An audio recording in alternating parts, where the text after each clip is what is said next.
Bajali group of ইনষ্টিটিউটৰ অভিনৱ পদক্ষেপ শিক্ষানগৰী পাঠশালাৰ লগতে বজালী অঞ্চলৰ চৰকাৰী বেচৰকাৰী শিক্ষানুষ্ঠানসমূহত অনুষ্ঠিত কৰিব প্ৰতিভা সন্ধানী পৰীক্ষা।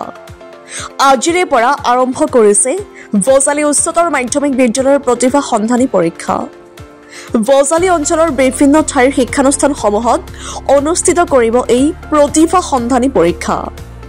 বজালী অঞ্চলৰ পৰা যাতে নীট আৰু জেডাবলিৰ কাৰণে যিসকল ছাত্ৰ ছাত্ৰী অন্তৰ্ভুক্ত হ'ব বিচাৰে সেইসকল ছাত্ৰ ছাত্ৰীৰ বাবে বজালী ডায়মণ্ড গ্ৰুপ অফ ইনষ্টিটিউটে আৰম্ভ কৰিছে ডায়মণ্ড স্কলাৰশ্বিপছ নামেৰে এটি পৰীক্ষা অনুষ্ঠিত কৰিছে।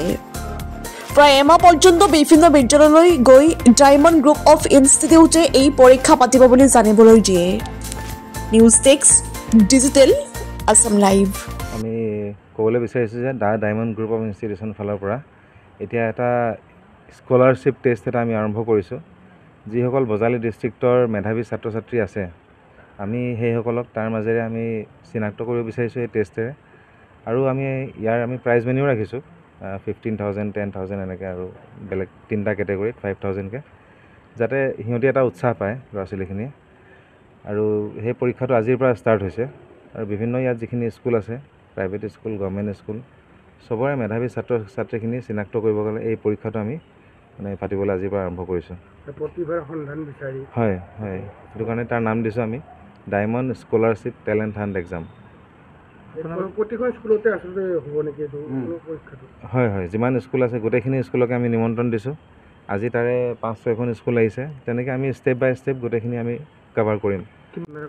প্ৰতিভাৰ সন্ধান বিচাৰি ওলাই কি ক'ব?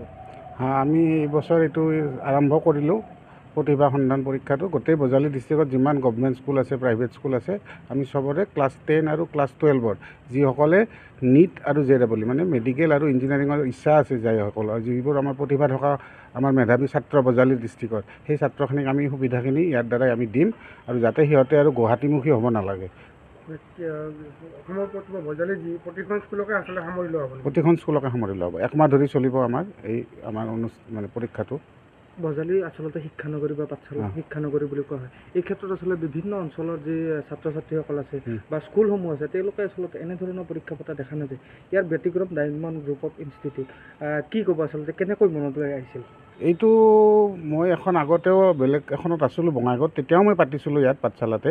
আৰু এতিয়া যেতিয়াৰ পৰা মই ডায়মণ্ডত জড়িত হ'লোঁ তেতিয়া মই এইটো কথা কৈয়ে আছিলোঁ ছাৰহঁতক, এনেকৈ আমি এটা ব্যতিক্ৰমী প্ৰতিভা সন্ধানী পৰীক্ষা পাতিলে এই অঞ্চলৰ ছাত্ৰ ছাত্ৰীখিনি যিখিনি মেধাৱী ছাত্ৰ ছাত্ৰী যিখিনি ছায়েন্স ল'ব 11ত বা যিখিনি 12ত মেডিকেল আৰু ইঞ্জিনিয়াৰিঙৰ কাৰণে প্ৰিপাৰেশ্যন চলাব এইবছৰ, সেইখিনিক সামৰি লোৱাৰ কাৰণে আমি